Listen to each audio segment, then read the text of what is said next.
मैं माँ हूं, धरती माँ। अपनी आंखों के सामने घटने वाली घटनाओं को देखकर मेरे मन में दो प्रश्न उठे। पहला ये कि राजा का परिवार क्या होता है और उससे राजा का संबंध कैसा होना चाहिए, और दूसरा ये कि पुत्र ध्रुव की मनोकामना कब और कैसे पूरी होगी।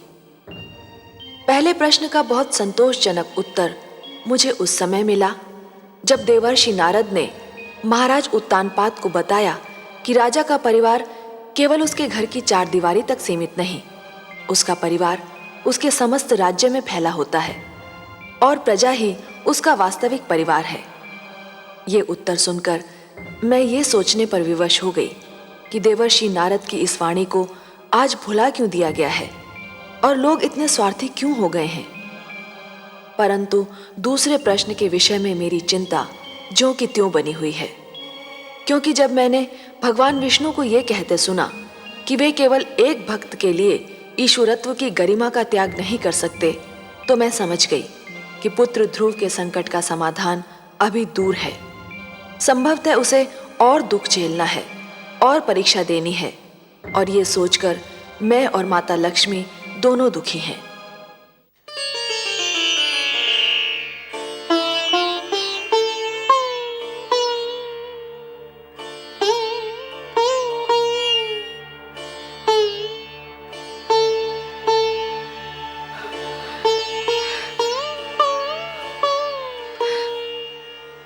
हे करुणा सिंधु, हे प्रभु, न जाने क्यों मेरा मन कांप रहा है। कोई डरावना भय मेरे मन को व्याकुल कर रहा है। कहीं मेरे पुत्र के प्राण संकट में तो नहीं। हे दया सागर, इस दुखियारी माता पर दया करो। मेरे पुत्र की रक्षा करो प्रभु, मेरे पुत्र की रक्षा करो प्रभु, मेरे पुत्र की रक्षा करो।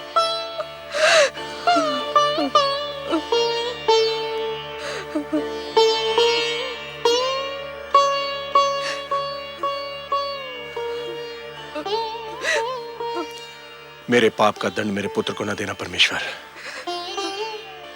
उसे कुछ हो गया तो मैं जीते जी मर जाऊंगा।